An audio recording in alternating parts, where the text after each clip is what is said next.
Hello everyone and welcome to the Enemies Elliot, and thank you for joining me as we talk about an absolutely brilliant, amazing episode of The God of High School. That's right, episode 5 mostly focuses around Deawi Han's character, getting him to realise that making friends that you can trust is something worth doing.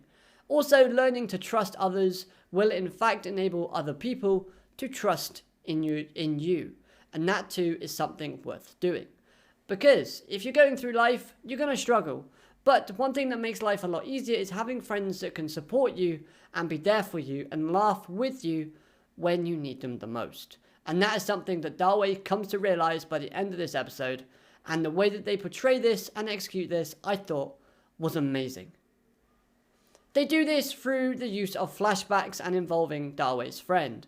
We know that him and his friends, they both share a good bond together. They are friends. Something maybe a little bit more than friends. Of course, we know that Deawi is fighting for his friend's life. And obviously, this is something that you would only do if you have the deepest, most respect for that person.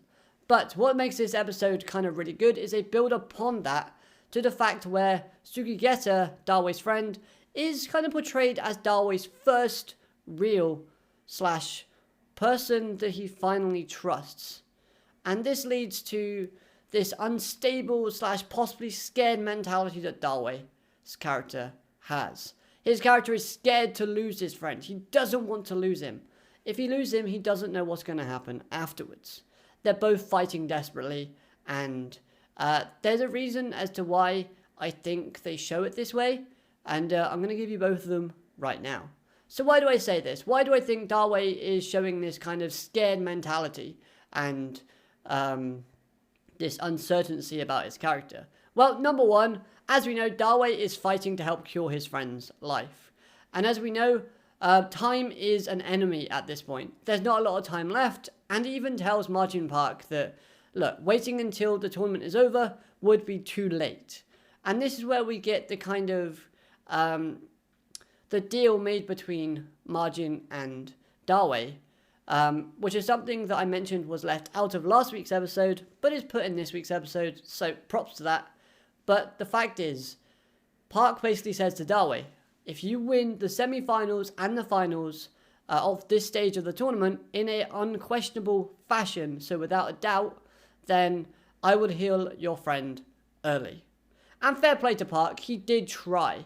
And this shows that Park isn't all that evil if he is in fact evil. The anime is showing him to be quite a sketchy character, so whether or not he is like kind of an evil antagonist, we don't know yet. But he does, again, in this episode, show some sketchy kind of things. He hints at knowing more about Mori, and he also states that he told Deawi about his friend passing away to kind of see if it will spark a reaction, because he knows that once a man is at his lowest, that is when he shows his true colours. So, with the offer of early healing on the table and the threat of time, Deawi is desperate and scared, and he shows this through his actions in this episode. Yes, most of his moves are focused and precise. We've seen that in all of his fights thus far, even in this episode as well. But the fact is, his actions and his moves are a lot more violent, which could be a sign that he is acting like a wild animal or a trapped animal. Again, going back to Margin's kind of phrasing, a trapped animal shows their colours when their back is up against a wall. I think that is really kind of big.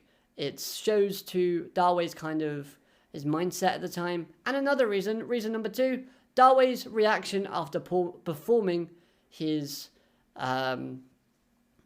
fights. Showing that he has this inner struggle in where he's afraid to lose one friend, so much so that he's willing to hurt another friend in the form of Mira. And yes, he's always thought of Mira and Mori as friends. Otherwise, what's the point in him throwing up after he reflects on his actions from the semi-finals? I thought that was a very powerful scene, as it does in fact just show, like, yes, he's very torn. He wants to save his friend that's in hospital. He doesn't want to lose both people, but he had to make that decision. And because he knows that the friend that's in hospital trusts him and he has that more trust bond that's stronger between the two, then he has to kind of choose that side and not his new friends. That's why, even though he keeps stating in this episode that I've never thought of you two as friends, it's always been a lie that's been eating away at his own consciousness. Seeing Deawi give up for that brief second after learning about his friend passing was actually quite impactful. You can feel the ground falling beneath Deawi's feet as he doesn't know quite how to handle it. And when he kind of brings himself back up and he learns that he needs to fight for himself now, instead of fighting for somebody else, that's when the fight gets even more intense. And we just see him smiling for the first time in a long time. And that smile, brilliant. It shows that, he's finally come to his own. And that's something that, again, goes with that development, goes with that character growth. And that's something that's very prevalent and appears a lot from this episode. This episode really did help show just how complex Deawi's character is, and I personally loved that. Character development and character building is something that I personally love to see in an anime series, and the execution of this for Deawi's character just makes this episode one of the best episodes we've had from this series thus far. I even thought the way they handled this episode was a lot better than the webtoon version itself. I felt like the music helped played a bigger part in it, and I'll talk about that in just a second. So, the music in the flashbacks and during the fight paired brilliantly with the mood and setting of the episode. The message/feelings that Deawi is having throughout this episode, which goes again with the music and pairs nicely with that, I thought elevated these segments that we see scattered throughout the episode and added more depth and more emotion to them, making this episode all the more that enjoyable. This episode was already enjoyable without the music, but I thought the sound effects, the music in those correct places just works so brilliantly that I wouldn't really want to watch the episode without it. I could, but you'd get so much more of an experience and so much of a better experience having the music playing. The fight between Mori and Deawi was pretty secondary to the main focus of this episode, because you could kind of tell who was going to win, but don't let that fool you, as this fight was absolutely amazing. Even if you remove away that emotional kind of weight that this fight brings with it for Deawi's character, this fight is still one of the best fights that we've gotten from an anime series this year. Now, that's obviously me speaking personally, but I'm sure you can agree that this fight is really good and possibly one of the best that we've seen. I mean, we haven't seen a lot of anime this year, but again, it's still brilliant compared to what we have gotten. The choreography was superb. Both fighters seem somewhat even during this fight. We get renewal triple kicks from Mori. We get the 4 stages of the Guardians from Deawi. And we finally get to see that 4th stage. I'm not going to lie, I thought that the 4th stage was a little bit lackluster in terms of visual kind of appearance. I was expecting something a bit more flashy, but nevertheless, it was still brilliant to see. The music was so good that it paired nicely with the crowd's reactions when we're watching this episode. We can see the fight going and we hear the crowd chanting, we see them kind of reacting, and that helps makes the whole kind of fight feel a lot more eventful. It feels like you're watching something in the screen. And one thing that I thought was brilliant, that I thought was a very nice touch, was camera angles. These camera angles that we see throughout this fight were amazing. We see Deawi's sort of view when he's punching and when he's hitting Mori. We see Mori's view when he's getting hit and he's defending. I thought little details like that make the episode so much more kind of involving. It feels like you're actually being the fighter while you're watching it. It gets you that immersed into the episode that it kind of just gets you hyped and keeps you hyped while you're going through each section by section.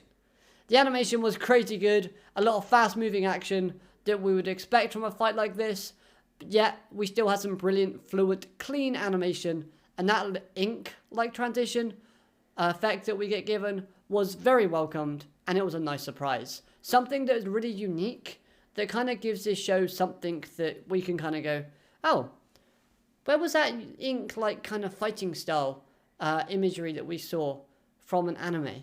And you would go, God of High School, episode 5. Or if they bring that back, which I hope they do bring it back for other episodes, I think it could be really nice. And again, when you're looking at that ink transaction kind of effect that they use, it kind of pairs nicely with the whole kind of meaning of Darwin's character becoming more happy and feeling like he's got his own purpose. He's trying to transcended what his original purpose has been, and when he kind of transforms to that weird ink thing and Mori does that, both fighters have transcended their limits and they're both just having a great time. And we see that through facial expressions on every character here.